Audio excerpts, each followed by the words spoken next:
आज उदयपुर जिला मुख्यालय पर और विशेषकर हमारा संभाग मुख्यालय यूडीए को लेके जो जिस तरह से यूडीए का असंवैधानिक दृष्टि से विस्तार हो रहा है और जिस तरह से यहाँ पर बरसों से कहा जाए कि 50, 60, 100 सालों से जो आदिवासी समुदाय साथ ही अन्य पिछड़ा दलित आम व्यक्ति भी जो बसा हुआ है, इनकी ज़मीनों को यूडीए डेवलप के नाम पे हड़प रहा है।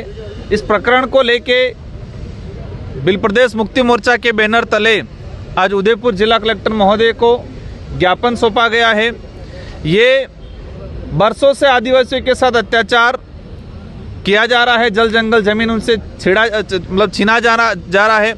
कहा जाता है कि विकास किया जाता है, लेकिन विकास जिस सीट से बागीदोरा विधायक जय कृष्ण पटेल चुनाव लड़े थे, जीते थे, षड्यंत्र पूर्वक वर्तमान सत्ताधारी लोगों ने फंसाया।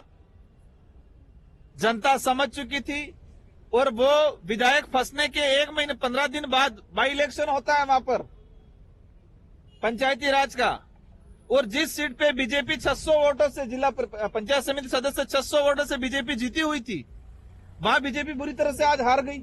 उदयपुर सांसद मन्नालाल रावत पर भी निशाना साधते हुए रौत ने कहा, मन्नालाल जी कौन? मन्नालाल जी सांसद यहाँ वाले, ओके। एज ए सांसद के रूप में उनको मैं सम्मान देता हूँ, लेकिन व्यक्ति सह वो मुझे लगते नहीं है कि उनके अंदर मानवता है। आदिवासियत तो नहीं है, आदिवासियत तो नहीं है, लेकिन न मानवता है न इंसानियत है। दरअसल रोज शुक्रवार को विकास के नाम पे आदिवासी समुदाय को विस्थापित किया जाता है असंवैधानिक दृष्टि से, क्योंकि संविधान के अंदर अनुच्छेद 243 जेड-सी के तहत प्रावधान है कि शेड्यूल एरिया के अंदर नगर पालिका नगर परिषद असंवैधानिक है। इसके बावजूद भी वर्तमान सरकार हो या पूर्व सरकारें हो, सरकार कोई भी हो, लेकिन आदिवासियों की जो समस्या है वो जस के तस रहती है।